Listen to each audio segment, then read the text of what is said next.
ನಿನ್ನೆಷ್ಟೇ ನಾವು ಚಿನ್ನಸ್ವಾಮಿ ಸ್ಟೇಡಿಯಂನ ಕಾಲ್ತುಳಿತ ಪ್ರಕರಣಕ್ಕೆ ಸಂಬಂಧಪಟ್ಟಂತೆ ಕಾರ್ಯಕ್ರಮ ನಡೆಸೋದಕ್ಕೆ ಪೊಲೀಸರು ಆಕ್ಷೇಪಿಸಿದ್ರು ಅನ್ನುವಂತಹ ಒಂದು ಎಕ್ಸ್ಕ್ಲೂಸಿವ್ ಪತ್ರದ ಸಮೇತ ಒಂದು ಬ್ರೇಕಿಂಗ್ ನ್ಯೂಸ್ ಅನ್ನ ನಾವು ಬ್ರೇಕ್ ಮಾಡಿದ್ವಿ. ಈಗಲೂ ಅಷ್ಟೇ ಮತ್ತೊಂದು ಎಕ್ಸ್ಕ್ಲೂಸಿವ್ ಸ್ಟೋರಿನ ನಿಮ್ಮ ಮುಂದೆ ನಾವು ಇಡ್ತಾ ಇದೀವಿ. ಹೇಗೆ ಸರ್ಕಾರ ತನ್ನ ಜವಾಬ್ದಾರಿಯಿಂದ ನುಣುಚಿಕೊಳ್ಳೋದಕ್ಕೆ ಪ್ರಯತ್ನ ಪಡ್ತಾ ಇದೆ, ಎಷ್ಟು ಪಟ್ಟರು ಯಾವ ದಿಕ್ಕಿನಿಂದ ನೋಡಿದ್ರು ಕೂಡ ಸರ್ಕಾರದ ಭಾಗವಾಗಿರುವಂತಹ ಅನೇಕರ ಪಾತ್ರ ದೊಡ್ಡದು ಅಂತ ಸೂಚಿಸ್ತಾ ಇದೆ. ಹಾಗಾದ್ರೆ ಏನ್ ಸಿಗ್ತಾ ಇದೆ ಈಗ ಸದ್ಯಕ್ಕಿರುವಂತಹ ಡೀಟೇಲು ನೋಡ್ತಾ ಹೋಗೋಣ. ಕಾಲ್ತುಳಿತಕ್ಕೆ ಕಾರಣ ಆಯ್ತಾ ಅದೊಂದು ಅನೌನ್ಸ್ಮೆಂಟ್. ವಿಧಾನಸೌಧದ ಮುಂದೆ ಅನೌನ್ಸ್ ಮಾಡಿದ್ದೇ ಕಾರಣನ ಇಷ್ಟು ದೊಡ್ಡ ಸ್ಟ್ಯಾಂಪೇಡ್ ಆಗೋದಕ್ಕೆ. ಪಬ್ಲಿಕ್ ಟಿವಿಯಲ್ಲಿ ಇನ್ನೊಂದು ಬಿಗ್ಗೆಸ್ಟ್ ಎಕ್ಸ್ಕ್ಲೂಸಿವ್ ಡೀಟೇಲ್ ಅನ್ನ ನಾವು ಕೊಡ್ತಾ ಇದ್ದೀವಿ. ಕಾಲ್ತುಳಿತ ದುರಂತದ ಬಳಿಕ ಕೂಡ ಮೈಕ್ ನಲ್ಲಿ ಅನೌನ್ಸ್ ಮಾಡಿತ್ತು ಯಾಕೆ?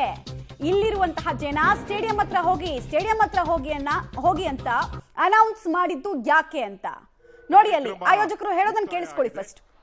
ತಾವೆಲ್ಲರೂ ಸಹ ಮಾನ್ಯರೇ, ಮಹಿಳೆಯರೇ, ಬಂಧುಗಳೇ, ಕಾರ್ಯಕ್ರಮ ಮುಕ್ತಾಯ ಆಗಿದೆ.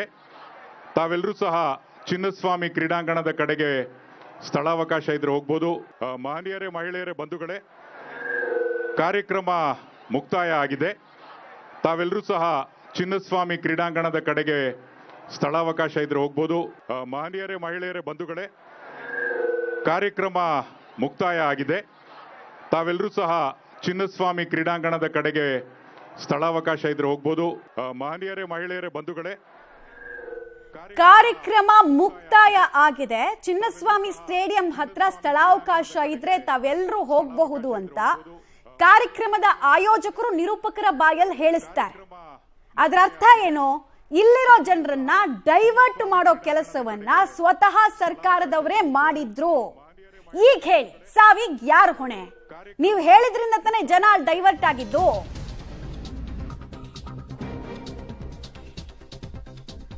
ವಿಧಾನಸೌಧದಲ್ಲಿ ಏನು ಆಗೇ ಇಲ್ಲ ಅಂತಿದ್ದ ಸರ್ಕಾರಕ್ಕೆ ಮೈಕ್ ಶಾಕ್. ವಿಧಾನಸೌಧದಲ್ಲಿ ಸನ್ಮಾನ ಮಾತ್ರ, ಸ್ಟೇಡಿಯಂ ಕಡೆಗೆ ಹೋಗಿ ಅಂತ ಅನೌನ್ಸ್ಮೆಂಟ್ ಮಾಡಿಸಿದ್ರು. ಚಿನ್ನಸ್ವಾಮಿ ಸ್ಟೇಡಿಯಂ ಹತ್ರ ಸೆಲೆಬ್ರೇಷನ್ ಅಂತ ಮೈಕ್ ನಲ್ಲಿ ಅನೌನ್ಸ್ಮೆಂಟ್ ಮಾಡಿಸಿದ್ದು. ಓರ್ವ ಶಾಸಕ ಮತ್ತು ನಿರೂಪಕರಿಂದಲೂ ಮೈಕ್ ನಲ್ಲಿ ಈ ವಿಚಾರದ ಬಗ್ಗೆ ಅನೌನ್ಸ್ಮೆಂಟ್ ಆಗಿತ್ತು. ವಿಧಾನಸೌಧದಿಂದ ಸ್ಟೇಡಿಯಂ ಕಡೆಗೆ ನುಗ್ಗೋದಕ್ಕೆ ಇದು ಕೂಡ ಒನ್ ಆಫ್ ದ ರೀಸನ್ ಅನ್ನೋದು ಈಗ ಗೊತ್ತಾಗ್ತಾ ಇದೆ. ಪ್ರಾಥಮಿಕ ತನಿಖೆಯ ಮೌಖಿಕ ಮಾಹಿತಿ ಸರ್ಕಾರಕ್ಕೆ ಶಾಕ್ ತರ್ತಾ ಇದೆ. ಫಸ್ಟ್ ಆಫ್ ಆಲ್, ಲಕ್ಷಾಂತರ ಜನರನ್ನ ವಿಧಾನಸೌಧದ ಗ್ರ್ಯಾಂಡ್ ಸ್ಟೆಪ್ಸ್ ನಲ್ಲಿ ಇಷ್ಟು ಜನರನ್ನ ಸೇರಿಸಿದ್ರು. ಸ್ಥಳಾವಕಾಶ ಇದ್ರೆ ಹೋಗ್ಬೋದು. ಮಾನ್ಯರೇ, ಮಹಿಳೆಯರೇ, ಬಂಧುಗಳೇ, ಕಾರ್ಯಕ್ರಮ ಮುಕ್ತಾಯ ಆಗಿದೆ. ತಾವೆಲ್ಲರೂ ಸಹ ಚಿನ್ನಸ್ವಾಮಿ ಕ್ರೀಡಾಂಗಣದ ಕಡೆಗೆ ಸ್ಥಳಾವಕಾಶ ಇದ್ರೆ ಹೋಗ್ಬೋದು. ಮಾನ್ಯರೇ, ಮಹಿಳೆಯರೇ, ಬಂಧುಗಳೇ, ಕಾರ್ಯಕ್ರಮ ಮುಕ್ತಾಯ ಆಗಿದೆ. ತಾವೆಲ್ಲರೂ ಸಹ ಚಿನ್ನಸ್ವಾಮಿ ಕ್ರೀಡಾಂಗಣದ ಕಡೆಗೆ ಸ್ಥಳಾವಕಾಶ ಇದ್ರೆ ಹೋಗ್ಬೋದು. ಮಾನ್ಯರೇ, ಮಹಿಳೆಯರೇ, ಬಂಧುಗಳೇ, ಕಾರ್ಯಕ್ರಮ ಮುಕ್ತಾಯ ಆಗಿದೆ. ತಾವೆಲ್ಲರೂ ಸಹ ಚಿನ್ನಸ್ವಾಮಿ ಕ್ರೀಡಾಂಗಣದ ಕಡೆಗೆ ಸ್ಥಳಾವಕಾಶ ಇದ್ರೆ ಹೋಗ್ಬೋದು. ಮಾನ್ಯರೇ, ಮಹಿಳೆಯರೇ, ಡೀಟೇಲ್ಸ್ ಕೊಡ್ತಾರೆ. ನೇರ ಸಂಪರ್ಕದಲ್ಲಿ ಜಾಯಿನ್ ಆಗ್ತಾ ಇದ್ದಾರೆ ರವೀಶ್.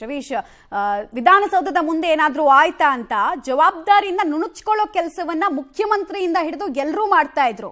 ಈ ಅನೌನ್ಸ್ಮೆಂಟ್ಗಳು ಕೂಡ ಅಲ್ಲಿ ಇನ್ನೂ ನೂಕು ನುಗ್ಲಾಗೋದಕ್ಕೆ ಕಾರಣ ಆಯ್ತು. ಈಗ ಹೆಂಗ್ ಇವ್ರು ಜವಾಬ್ದಾರಿಯಿಂದ ನುಣುಚ್ಕೊಳ್ತಾರೆ? ಈ ತಪ್ಪಿಗೆ ಯಾವ ದಂಡ ಹಾಗಾದ್ರೆ? ಮಮತಾ, ಎಲ್ಲೋ ಒಂದ್ ಕಡೆ ಸರ್ಕಾರ ಮತ್ತೆ ಪೊಲೀಸ್ ಇಲಾಖೆ ನಡುವಿನ ಸಮನ್ವಯ ಕೊರತೆ, ಜೊತೆಗೆ ಆ ತಪ್ಪುಗಳು ಚೈನ್ ಲಿಂಕ್ ಅಂತೆ ಒಂದರ ಮೇಲೆ ಇನ್ನೊಂದು ತಪ್ಪನ್ನ ಮಾಡ್ತಾ ಹೋದಂತೆ ಕಾಣ್ತಾ ಇದೆ. ಯಾಕೆಂದ್ರೆ ಮೊದಲು RCB ಟ್ವೀಟ್ ಮಾಡಿದ್ದು, ತದನಂತರ ಸರ್ಕಾರ ಅನುಮತಿ ಕೊಡಬೇಕೇ ಬೇಡವಾ ಅಂತ ನಿರ್ಧಾರವನ್ನ ಗೊಂದಲದಲ್ಲಿ ಮಾಡಿದ್ದು, ಜೊತೆಗೆ ಅದಾದ ಬಳಿಕ ವಿಧಾನಸೌಧದ ಮುಂದೆ ಕಾರ್ಯಕ್ರಮ ಆಯೋಜನೆ ತರಾತುರಿಯಲ್ಲಿ ಮಾಡಿದ್ದು. ಅದಕ್ಕೂ ಮುನ್ನ ಅವತ್ತೇ DPR ಸೆಕ್ರೆಟರಿ ಸತ್ಯವತಿ ಅವರು ಹೇಳ್ತಾರೆ, ಅಂದ್ರೆ ಇಲ್ಲಿ ಸರ್ಕಾರದ ಕಾರ್ಯಕ್ರಮ ಮಾತ್ರ, ಸನ್ಮಾನ ಬೇರೆ ಏನಿದ್ರು ಕೂಡ ಸರ್ಕಾರದ ವತಿಯಿಂದ ಆಗುತ್ತೆ, ಸೆಲೆಬ್ರೇಷನ್ ಎಲ್ಲವೂ ಕೂಡ ಕ್ರೀಡಾಂಗಣದಲ್ಲಿ ಆಗುತ್ತೆ ಅಂತ ಅವತ್ತು ಕೂಡ ಹೇಳಿಕೆಯನ್ನ ಮಾಧ್ಯಮಗಳ ಮುಂದೆ ಕೊಟ್ಟಿದ್ರು. ತದನಂತರ ಕಾರ್ಯಕ್ರಮ ನಡೆಯುವಂತಹ ಸಂದರ್ಭದಲ್ಲಿ ಪದೇ ಪದೇ ಆ ಒಂದು ಮೈಕ್ನಲ್ಲೂ ಕೂಡ ಅನೌನ್ಸ್ ಮಾಡ್ತಾ ಇದ್ರು. ಅಂದ್ರೆ ಇಲ್ಲಿ ಕೇವಲ ಸನ್ಮಾನ ಮಾತ್ರ, ಸೆಲೆಬ್ರೇಷನ್ ಏನಿದ್ರು ಕ್ರೀಡಾಂಗಣದ ಕಡೆ ಹೋಗಿ ಅಂತ ಕೂಡ ಅನೌನ್ಸ್ ಮಾಡಿರ್ತಕ್ಕಂಥ ವಿಡಿಯೋ ಕೂಡ ಲಭ್ಯ ಆಗ್ತಾ ಇದೆ. ಅಂದ್ರೆ ಕಾರ್ಯಕ್ರಮದ ಮಧ್ಯದಲ್ಲಿ, ಜೊತೆಗೆ ಕಾರ್ಯಕ್ರಮ ಮುಗಿದ ಬಳಿಕವೂ ಕೂಡ ಈ ಅನೌನ್ಸ್ಮೆಂಟ್ ಆಗಿದೆ. ಅಂದ್ರೆ ಅಷ್ಟು ದೊಡ್ಡ ಸಂಖ್ಯೆಯಲ್ಲಿ ಜನ ಸೇರಿದಂತಹ ಸಂದರ್ಭದಲ್ಲಿ 1.5 ಲಕ್ಷ 7 ಲಕ್ಷ ಸೇರಿದಂತಹ ಸಂದರ್ಭದಲ್ಲಿ ಅವ್ರನ್ನ ಇನ್ನೊಂದ್ ಕಡೆ ಹೋಗಿ ಅಂತ ಶಿಫ್ಟ್ ಮಾಡುವಂತ ಹೇಳಿಕೆ ಏನಿದೆ ನಿಜಕ್ಕೂ ಕೂಡ ಅದು ಕೂಡ ಒಂದು ರೀತಿಯಲ್ಲಿ ಈ ಕಾಲ್ ತೊಳಿದಕ್ಕೆ ಕಾರಣ ಆಗಿರ್ಬೋದು ಅಂತ. ಯಾಕೆಂದ್ರೆ ಅಲ್ಲಿರೋ ಜನರು ಅಲ್ಗೂ ಇಲ್ಗೂ ಕೂಡ ಒಂದು ರೀತಿಯಲ್ಲಿ ಗ್ಯಾಪ್ ಇರುತ್ತೆ, 1 ಅವರ್ ಸೆಲೆಬ್ರೇಷನ್ ಗ್ಯಾಪ್.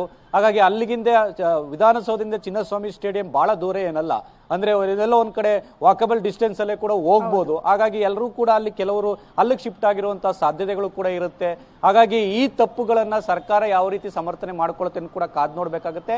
ಪ್ರಾಥಮಿಕ ವರದಿಯಲ್ಲಿ ಈ ಮೈಕ್ ಅನೌನ್ಸ್ಮೆಂಟು ಕೂಡ ಒಂದು ತಪ್ಪು, ಈ ಕಾರಣದಿಂದಾಗಿ ಕೂಡ ಒಂದಷ್ಟು ಜನ ಅಲ್ಲಿಗೆ ಶಿಫ್ಟ್ ಆಗಿದ್ದಾರೆ ಅನ್ನೋದು ಕೂಡ ಕೇಳಿ ಬಂದಿರತಕ್ಕಂಥದ್ದು. ಹಾಗಾಗಿ ಇದ್ರ ಬಗ್ಗೆ ಸರ್ಕಾರ ಏನ್ ಹೇಳುತ್ತೆ ಅಂತ, ಯಾಕೆಂದ್ರೆ ಮುಖ್ಯಮಂತ್ರಿ ಸಿದ್ದರಾಮಯ್ಯ ಹೇಳ್ತಾರೆ ವಿಧಾನಸೌಧದಲ್ಲಿ ಆಗಿರ್ತಕ್ಕಂಥ ಕಾರ್ಯಕ್ರಮದಲ್ಲಿ ಯಾವುದೇ ರೀತಿಯ ಲೋಪಗಳು ಆಗಿಲ್ಲ ಅಂತ. ಅಂದ್ರೆ ಈ ರೀತಿಯ ಸಣ್ಣ ಪುಟ್ಟ ಲೋಪಗಳು ಕೂಡ ಎಲ್ಲ ಒಂದ್ ಕಡೆ ಅದರ ಮೇಲೆ ಪರಿಣಾಮ ಬೀರಿರಬಾರ್ದಾ ಅನ್ನೋದ್ರ ಬಗ್ಗೆ ಕೂಡ ದೊಡ್ಡ ಮಟ್ಟದಲ್ಲಿ ಚರ್ಚೆ ಆಗ್ತಾ ಇದೆ. ಹಾಗಾಗಿ ಅಂತಿಮವಾಗಿ ರಾಜ್ಯ ಸರ್ಕಾರ ಯಾವ ನಿರ್ಧಾರ ತೀರ್ಮಾನಕ್ಕೆ ಬರುತ್ತೆ ಅನ್ನೋ ಕೂಡ ಕಾದ್ ನೋಡ್ಬೇಕಾಗುತ್ತೆ. ಮತ್ತೆ ತನಿಖೆಗಳು ಕೂಡ ನಡೀತಾ ಇರತಕ್ಕಂಥದ್ದು, ಏಕಸದಸ್ಯ ಆಯೋಗದ ತನಿಖೆ ಜೊತೆಗೆ ಆ ಒಂದು ಮ್ಯಾಜಿಸ್ಟ್ರೇಟ್ ತನಿಖೆ, ಅವ್ರು ಅಂತಿಮವಾಗಿ ಯಾವ ವರದಿ ಕೊಡ್ತಾರೆ ಕಾದ್ ನೋಡ್ಬೇಕು ಮಮತಾ. ರೈಟ್, ಹಾಗೆ ಸಂಪರ್ಕದಲ್ಲಿರಿ ರವೀಶ್. ಒಟ್ಟಿನಲ್ಲಿ ಸರ್ಕಾರಕ್ಕೆ ಇಕ್ಕಟ್ಟು ತರ್ತಾ ಇದೆ ಈ ಮೈಕ್ ಅನೌನ್ಸ್ಮೆಂಟ್ ಕೂಡ. ಕಾರ್ಯಕ್ರಮ ಮುಕ್ತಾಯ ಆಗಿದೆ.